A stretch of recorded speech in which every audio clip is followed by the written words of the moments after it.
Buenas noches a todos. Bienvenidos al curso, el curso programado, preparado para todas las personas que están en casa, la Biblia en casa. Vamos a compartir con ustedes varios maestros, una organización encabezada por el padre Antonino Cepeda Salazar, un buen amigo, y el tema que me corresponde es un tema muy sencillo, pero es muy interesante. A mí se me hace muy interesante. Es un tema sustraído de los escritos de San Pablo. San Pablo tiene dos cartas dedicadas a la comunidad de Corinto. Nosotros vamos a agarrar la segunda carta a los Corintios, y vamos a leer un texto muy específico. Aquí lo pueden ver, ¿verdad? Los versículos del 1 al 10 del capítulo 12 de la segunda carta a los Corintios, ¿sí? O sea, 2 Corintios, capítulo 12, versículos del 1 al 10, ¿sí? El título, pues, puede ser el que ustedes quieran, ¿verdad? La Biblia de Jerusalén no lo titula, ¿verdad? Yo he querido llamarle las debilidades humanas, ¿sí? Debilidades humanas porque son cosas, es algo muy existencial, es algo vivencial, es algo humano, es algo real. Y cuando la palabra toca la vida real es fácil de entender. O cuando la vida real la compaginamos con la palabra de Dios, se funden dos horizontes, el horizonte de mi vida, el horizonte de la palabra, y convergen, ¿verdad? Se unen y entendemos el mensaje que Dios nos quiere dar. El texto es ese, segunda carta a los Corintios, capítulo 12, versículos del 1 al 10.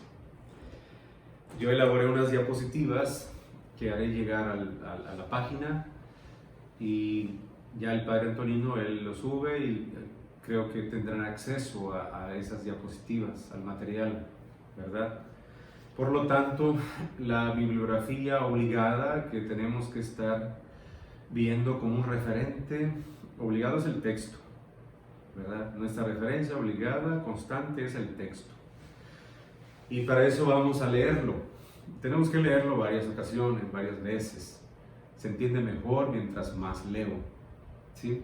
El texto que yo tengo aquí en la computadora es el texto que más o menos viene en la Biblia de Jerusalén, ¿sí? Pero se los voy a leer de la Biblia de Jerusalén. Capítulo 12, segunda epístola a los Corintios, dice que hay que presumir de algo, pues aunque no trae ninguna utilidad, hablaré de las visiones y revelaciones del Señor. Sé de un creyente en Cristo que hace 14 años, si en el cuerpo o fuera del cuerpo no lo sé, Dios lo sabe, fue arrebatado hasta el tercer cielo. Y sé que este hombre en el cuerpo o fuera del cuerpo no lo sé, Dios lo sabe, fue arrebatado al paraíso y oyó palabras inefables que el hombre no puede pronunciar. De ese hombre diré maravillas, pero en cuanto a mí, solo presumiré de mis flaquezas. Aunque si pretendiera presumir de algo, no estaría portándome como un fatuo. Diría la verdad, pero me abstengo de ello.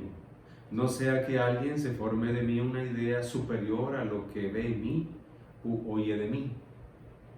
Por eso, para que no pudiera yo presumir de haber sido objeto de esas revelaciones tan sublimes, recibí en mi carne una especie de aguijón, un ángel de Satanás que me abofetea para que no me engría.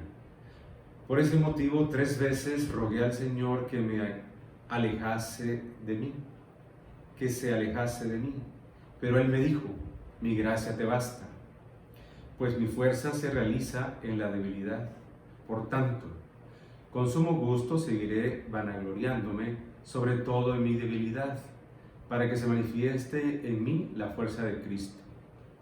Por eso me complazco en mi debilidad, en las injurias, en las necesidades, en las persecuciones y las angustias sufridas por Cristo. Pues cuando soy débil, entonces es cuando soy fuerte. Esta es nuestra base, es la base del tema de ahí iniciamos, ¿verdad? San Pablo se dedicó al servicio del Señor y Pablo va a evangelizar con ayuda de muchos laicos, ¿verdad? Pero Pablo va a tener enemigos, va a tener un grupo de enemigos que parece que llegan a la ciudad de Corinto cuando él ya no está y atacan a Pablo, hablan mal de Pablo, se expresan mal de Pablo y comparan la predicación de Pablo, comparan la teología de ellos con la teología de San Pablo.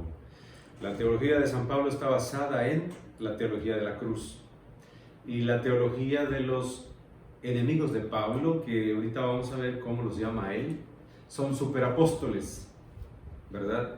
Ellos basan su teología principalmente en revelaciones divinas, revelaciones celestiales, predican más de la resurrección, si Cristo ha muerto y resucitado, ¿para qué vamos a hablar de Cristo crucificado? Vamos a hablar mejor de un Cristo resucitado, de la gracia, de las maravillas que hace Cristo resucitado. Y la predicación de San Pablo para ellos pues ya es aburrida, muy humana, no tiene nada de novedad y se expresa mal del apóstol. Estos superapóstoles van a cuestionar la autoridad de Pablo como apóstol, van a cuestionar la predicación de Pablo, se van a comparar con Pablo, van a querer ellos atraer a la gente de Corinto hacia ellos y hacer a un lado a Pablo. Por eso Pablo escribe la segunda carta.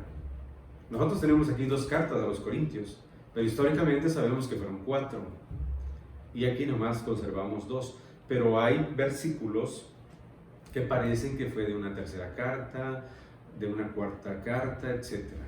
Bueno, pero eso es otra cosa. En el texto que nosotros analizamos, vemos a Pablo que habla de la presunción. San Pablo dice, presumir no sirve de nada, no tiene ninguna utilidad, ¿sí? Pablo sabe que las visiones, las revelaciones del Señor son buenas, pero no es la base de la evangelización. La base de la evangelización es Cristo, y Cristo muerto en una cruz y resucitado, ¿verdad? Pero no las visiones y las revelaciones del Señor, ¿sí?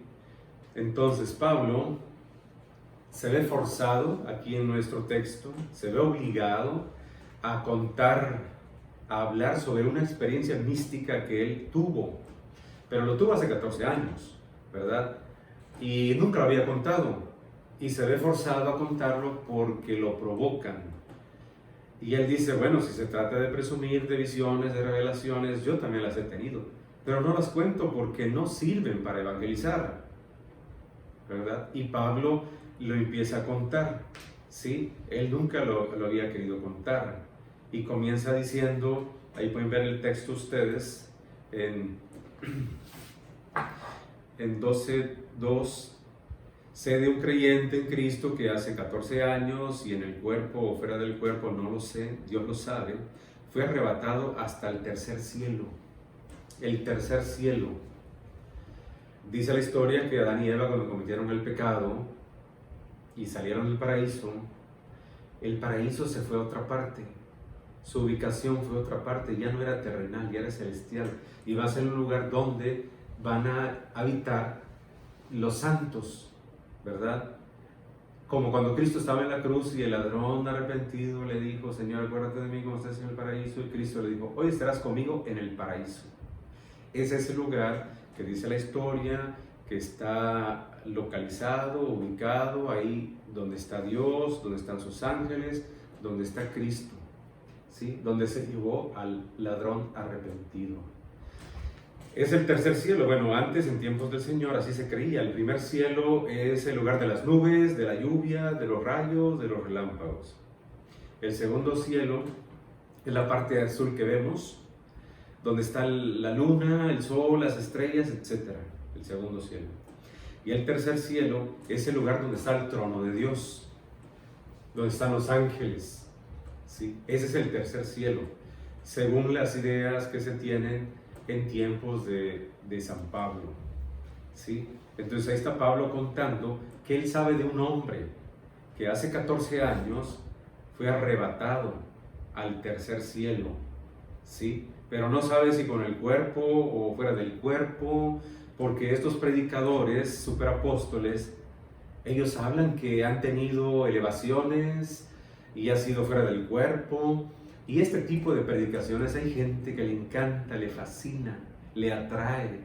Esta predicación provoca mucho la curiosidad y ahí está la gente, porque son cosas medias extravagantes, medias, no sé, muy esotéricas, misteriosas, etc. Y ahí está Pablo contando esto, ¿sí? Pablo parece estar hablando de otra persona al decir, sé de un hombre o de un seguidor de Cristo que hace 14 años fue arrebatado, ¿sí? Como si fuera otra persona, pero es él. Pero quizás sea otra persona porque hace 14 años era diferente y ahora ya era otro. El tiempo hace madurar, hace crecer, ¿sí? Ya en el versículo 7 nos da la respuesta. ¿Quién era?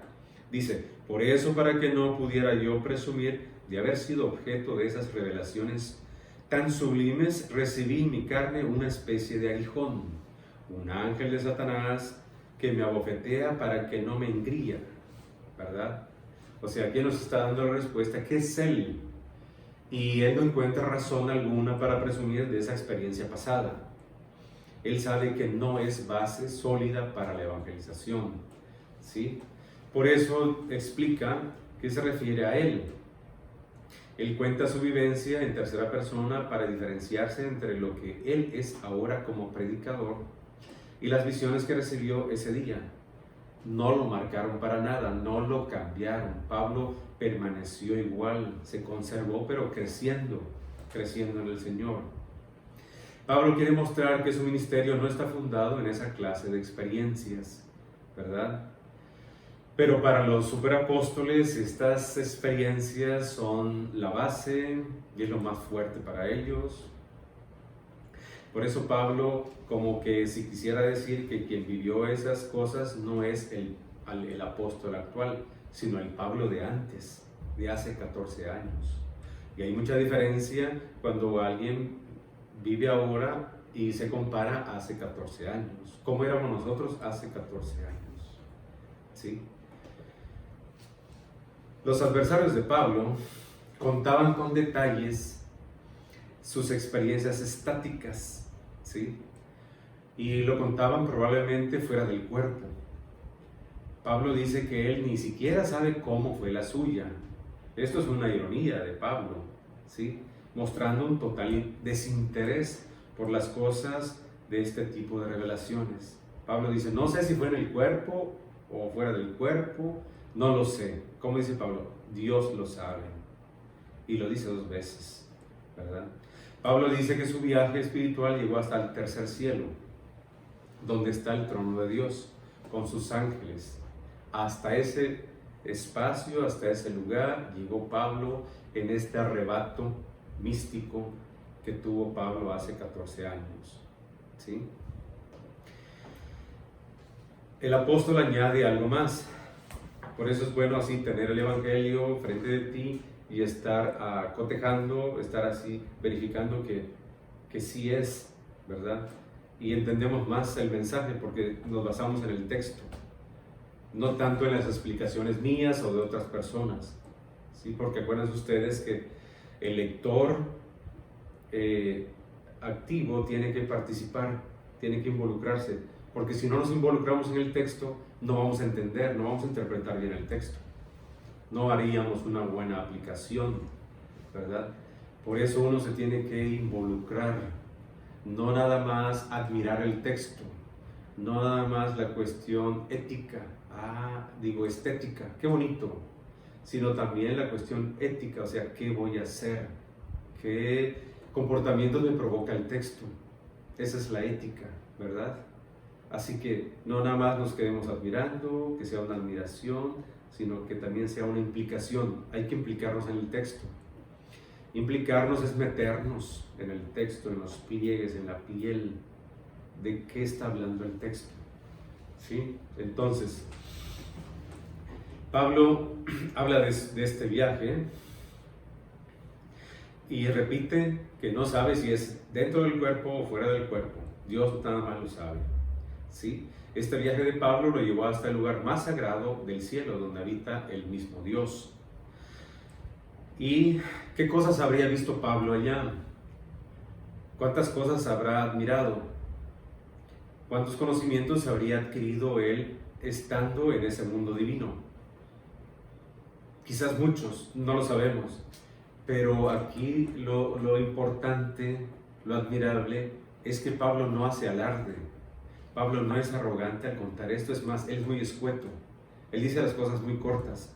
¿Por qué? Porque nos está enseñando Pablo que las revelaciones, las visiones, etcétera, etcétera, no son tan importantes en la evangelización, ¿sí? El apóstol, el verdadero apóstol, no es el que tiene muchas visiones, no es el que habla mucho. El verdadero apóstol, dice aquí San Pablo, lo va a decir, es el que muestra el amor de Dios, la misericordia, la piedad, la presencia, el que nos enseña el amor del Padre, ¿sí? Entonces, ahí va Pablo.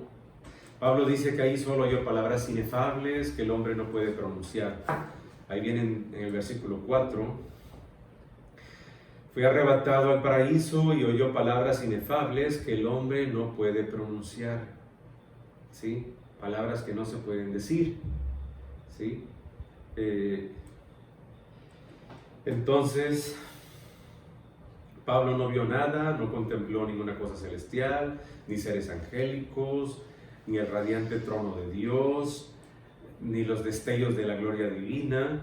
Solo escuchó algo que para colmo era imposible explicar, ¿sí? Entonces, a lo mejor muchos quisieran escuchar, como a veces nos hemos visto en otras partes, cuando entrevistan a alguien que tuvo una experiencia de muerte, o que va al cielo, o que va a otra parte, cómo sintió, qué vio, qué oyó, etcétera, etcétera. Pablo aquí nos muestra mucha parquedad, no da detalles. Mientras los adversarios alardean, presumen con detalles de las visiones. Pablo no le da ninguna importancia a esto. No dice nada, ¿sí? Con su modesto silencio, entonces Pablo perdió la oportunidad de aplastar a sus oponentes y de ganarse la admiración de los corintios. Pablo hubiera sido a lo mejor un líder mejor que esos adversarios si él hubiera hablado más de esta visión, de esta experiencia, pero no lo hace. Eso es bueno tenerlo presente, ¿verdad? Por otra parte, para los superapóstoles o los adversarios de Pablo, porque Pablo sí les llama superapóstoles, ¿sí? Para los superapóstoles las visiones eran su mayor motivo de alabanza y se enorgullecían de recibirlas. Pero el apóstol dice a continuación: de tal hombre podría hacer alarde, pero de mí no haré alarde, sino de mis debilidades. Ahora noten ustedes cómo Pablo está cambiando. ¿Qué es lo que presume Pablo? ¿De qué va a ser un poco arrogante, por decirlo así? No de las visiones, ni de las manifestaciones trascendentales, ni de que escuchó la voz de los ángeles, no. ¿De qué va a estar hablando Pablo? Y lo va a decir con mucha claridad, con mucha realidad. Son de las debilidades. Sin embargo, no sería insensato si decidiera jactarme, porque estaría diciendo la verdad, pero no lo hago para que nadie suponga que soy más de lo que aparento o de lo que digo. Pablo no quiere mostrar una imagen falsa de su persona, de que sea un visionario, de que tenga comunicación directa con Dios, de que tenga revelaciones divinas especiales. Pablo no es así, no pretende hacer eso. Lo dice en el 5:6, de ese hombre diré maravillas, pero en cuanto a mí, solo presumiré de mis flaquezas. Aunque si pretendiera presumir de algo, no estaría portándome como un fatuo, diría la verdad, pero me abstengo de ello. No sea que alguien se forme de mí una idea superior a lo que ve en mí u oye de mí. Aunque esto nos gustaría a muchos, ¿verdad? Que se forme una idea impresionante de mí, una imagen grande, fuerte, ¿verdad? Pablo dice, no, yo quiero que me conozcan como soy, un ser humano, ¿sí? Entonces, Pablo es muy real, muy sobrio. Pablo vivió la exaltación máxima de un vidente como ningún otro hombre, y sin embargo para él esto no significa nada. Pero él sintió esa exaltación, elevación, ese contacto con el más allá, pero él no lo tiene como algo superior, ¿sí? A veces en las iglesias, en las parroquias, hay personas que por el don de lenguas a veces se sienten superiores al resto de los fieles porque ellos no tienen ese don. Es una analogía, es una comparación.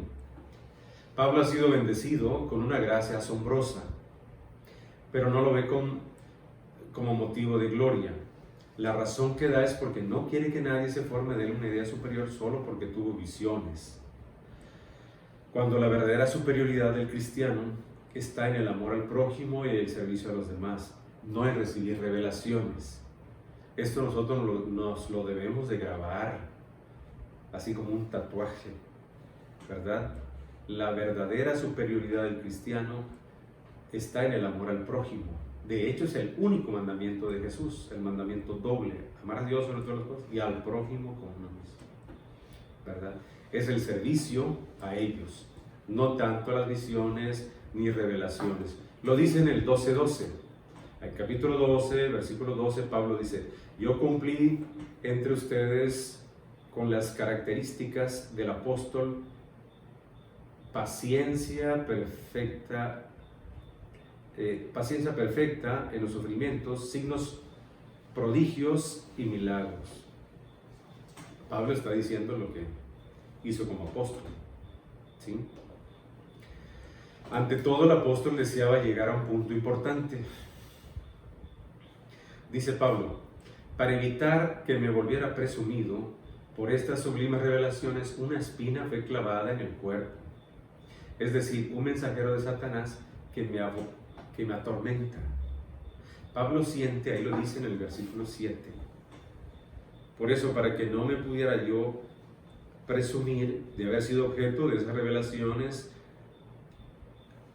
tan sublimes, recibí en mi carne una especie de aguijón, un ángel de Satanás que me abofetea para que no me engrilla, ¿verdad?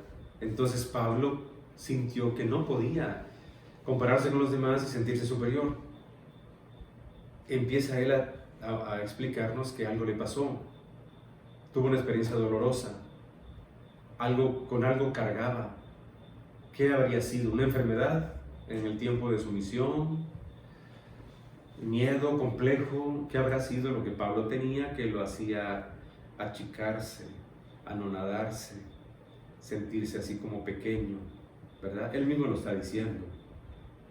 Un ángel de Satanás me lastima y me hace sentir inferior, ¿sí?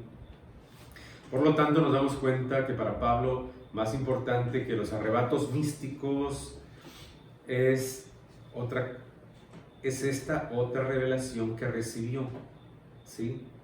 Habla de que un ángel de Satanás lo hiere constantemente con un aguijón, pero pues nadie ha podido explicarnos así claramente en qué consiste ese aguijón. Nosotros sabemos que un aguijón es algo que nos punza, que nos lastima, que nos traspasa, que nos saca sangre. Así se traduce en la Biblia, pero no sabemos a qué se refiere, porque es una imagen simbólica, ¿sí? ¿Ok?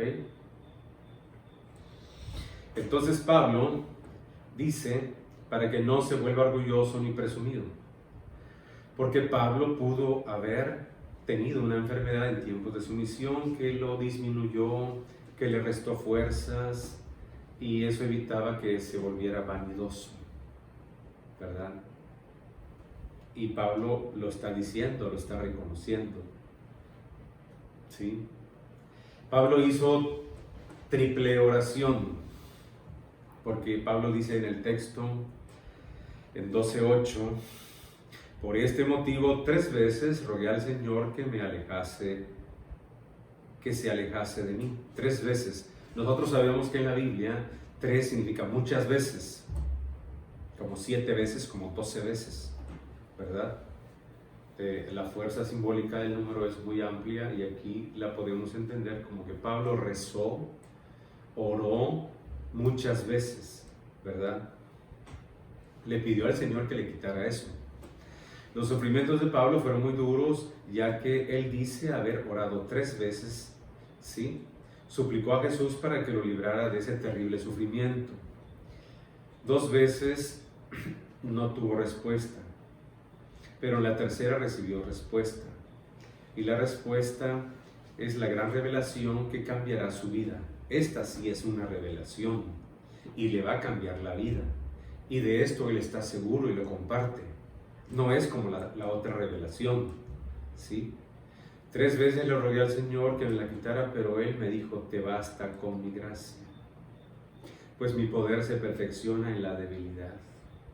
¿Sí? Esa es una frase muy hermosa, ¿sí? Allá en el versículo 9, pero Él me dijo, mi gracia te basta, pues mi fuerza se realiza en la debilidad. Por tanto, con sumo gusto, seguiré vanagloriándome, sobre todo en mi debilidad. ¿Sí? Así dice San Pablo, para que permanezca sobre mí el poder de Cristo. ¿Sí? Es muy bonito, es interesante y creo que es necesario que comprendamos estas expresiones, ¿verdad? Yo hace un rato leía a un hombre, un filósofo, que dijo, cuando llega el sufrimiento, confróntalo, ¿verdad? Míralo a los ojos, no huyas, ¿verdad? Y ponte frente a frente, ¿verdad? No seas cobarde con el sufrimiento. Yo creo que aquí también podemos entender esto, ¿sí? Y ese mismo pensador dijo, allá en medio de nuestras debilidades, en medio de nuestras flaquezas, también están nuestra fuerza, ¿verdad? Y ese filósofo pues fue hijo de un pastor protestante, pero es un filósofo muy conocido. Y él llegó a decir eso, ¿verdad? Entonces, es muy interesante esto que dice Pablo, que Dios o Cristo le dijo, con mi gracia te basta, pues mi poder se perfecciona en la debilidad. Y por eso él gustosamente hace más bien alarde de sus debilidades. No va a ser alarde de esa visión, de ese arrebato místico que tuvo hasta el tercer cielo, sino de las debilidades. ¿Para qué? Para que permanezca sobre él el poder de Cristo. ¿Sí? Como dice en Gálatas, ¿qué? 2:20, dice Pablo, dice así,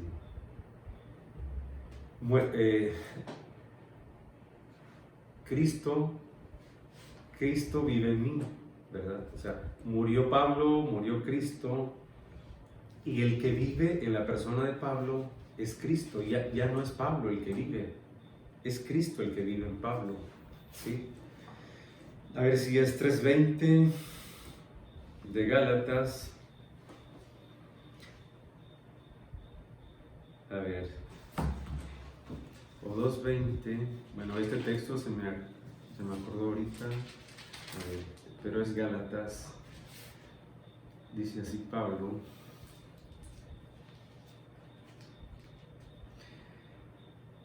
yo ya no vivo, pero Cristo vive en mí. ¿Sí? Allá en Gálatas 3:19, 3:20 dice: ahora estoy crucificado en Cristo. Yo ya no vivo, pero Cristo vive en mí. ¿Sí? ¿Qué dice Pablo? Pues murió Cristo, yo también morí, cambié, pero ahora no vivo yo, es Cristo quien vive en mí. Él domina mi ser, Él es el que vive en mí, ¿verdad? Entonces, este es el regalo de Pablo, ¿sí?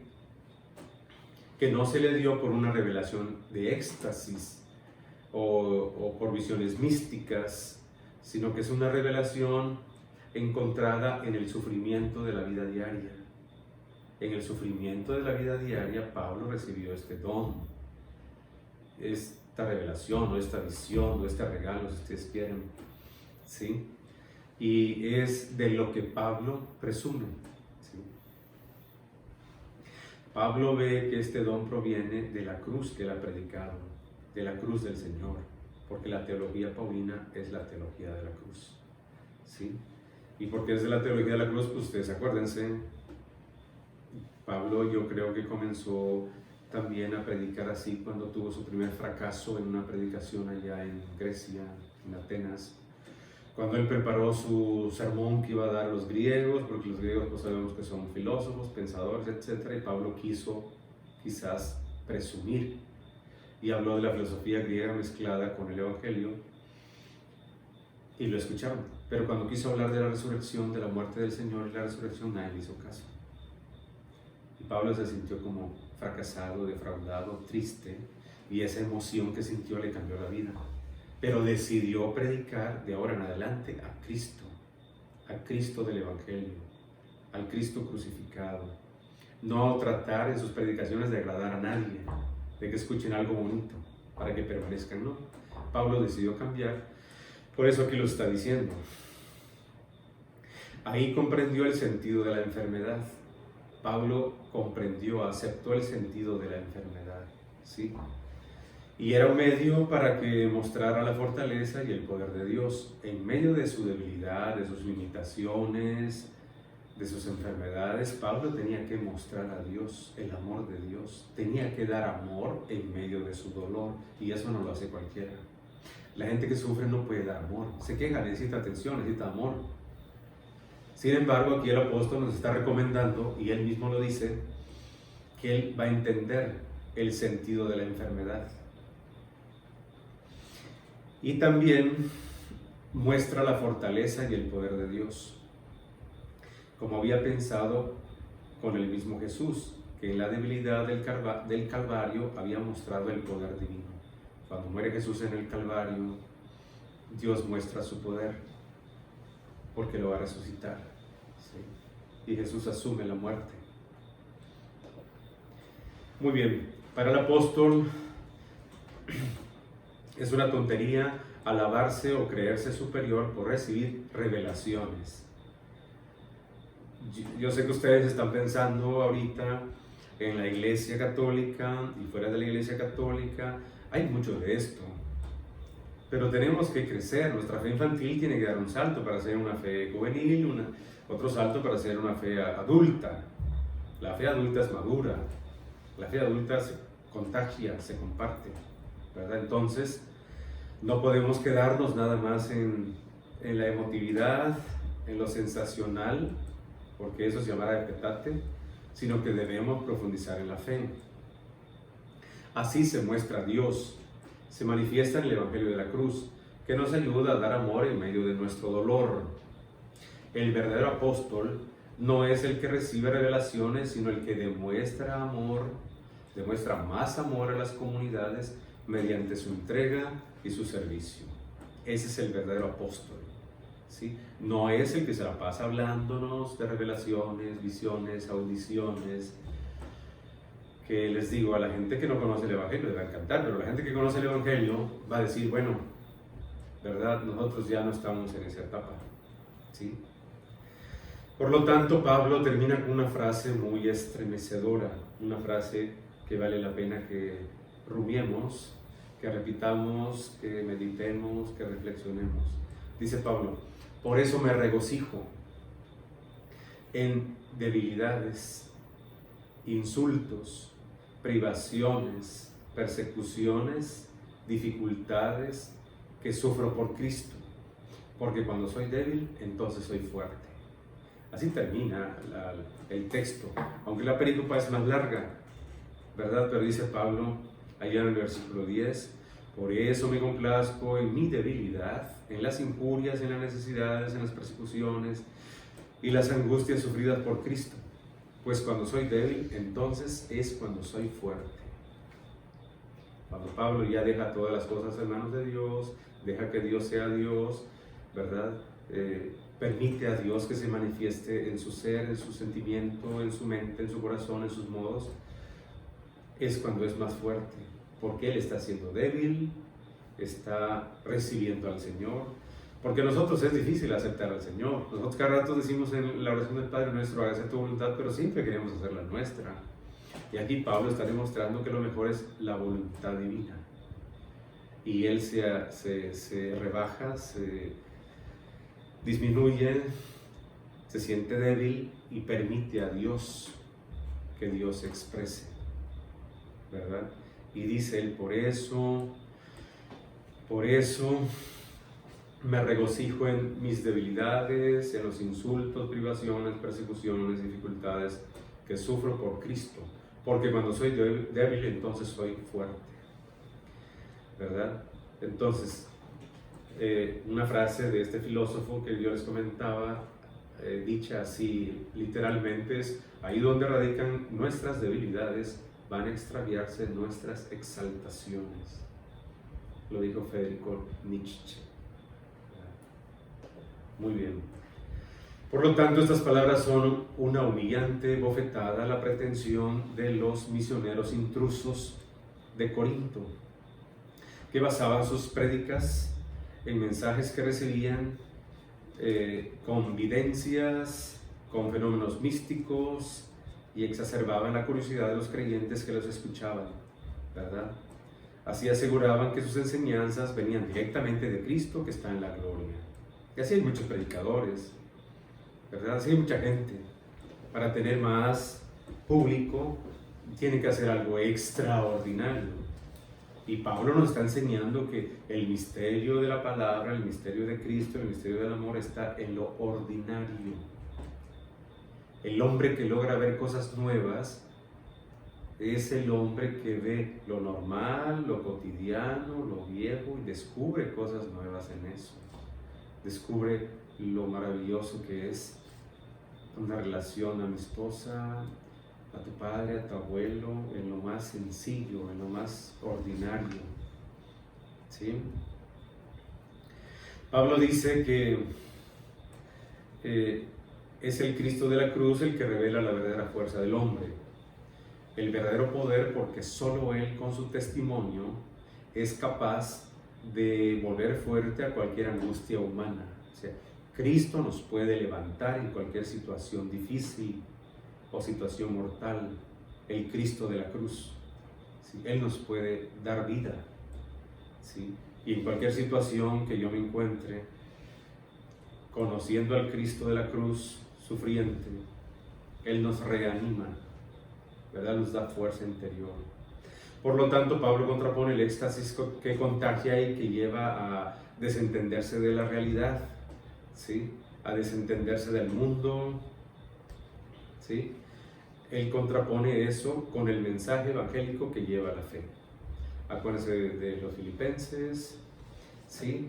El mensaje que transforma el mundo. Si leemos el libro de la carta a los romanos, vamos a ver, ¿sí? El amor, el espíritu, que da vida, como dice también en la carta a los corintios, y nos lleva a la salvación, ¿sí?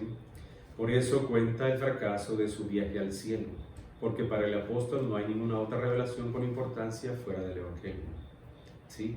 Fuera del Evangelio no hay otra revelación que valga la pena conocer, ¿sí? Con Cristo se nos ha dicho todo, pero hay que ir descubriéndolo en su palabra, ¿okay? Como lo hace Pablo. Tal vez Pablo tuvo más revelaciones, ya que habla de sus visiones a los corintios, ¿verdad? Y también de la abundancia de las revelaciones que recibió. Pero él no hace alarde de eso, nomás les informa que él también ha tenido revelaciones. Si quieren compararse con eso, él tiene revelaciones y visiones, pero él no los ve fuerte, no los ve necesario. Por ejemplo, cuando él, allá en el libro de los Hechos de los Apóstoles, en el capítulo 9, versículo 3 y siguientes, cuando él iba persiguiendo a los cristianos y tiene una caída al suelo, y pues ve una luz, oye una voz, y era Cristo el que le decía a Pablo: Saulo, Saúl, ¿por qué me persigues? Y la voz respondió, y Pablo pregunta: ¿quién eres, Señor? Y la voz le dice: soy Cristo, ¿verdad? Soy el Señor, soy la iglesia. ¿Por qué me persigues? Porque Cristo se identifica con la iglesia. Cristo se identifica con la iglesia y Pablo perseguía a la iglesia, o sea, a los bautizados, a los cristianos, a las comunidades cristianas, a los que estaban en el camino. Pero Pablo las guardó en secreto y en la intimidad con Dios. Pablo se las quedó él mismo, esas revelaciones, esas visiones, y nos muestra, eso es un acto de humildad, ¿verdad? Porque nosotros, si tuviéramos visiones, si viéramos un ángel ahí en la puerta de mi casa, pues yo se lo cuento a todo el mundo. O si tengo un sueño donde vi a la Virgen María, también se lo voy a contar a todo el mundo, porque estoy emocionado. Pero no tiene fuerza evangelizadora, no es para evangelizar. A veces más para presumir, ¿verdad? Pablo entendía lo riesgoso de basar una predicación en experiencias sobrenaturales o en visiones místicas. En definitiva, era predicarse a uno mismo. El que habla de esas cosas se está predicando a él mismo, está haciendo a un lado el Evangelio de Cristo, ¿sí?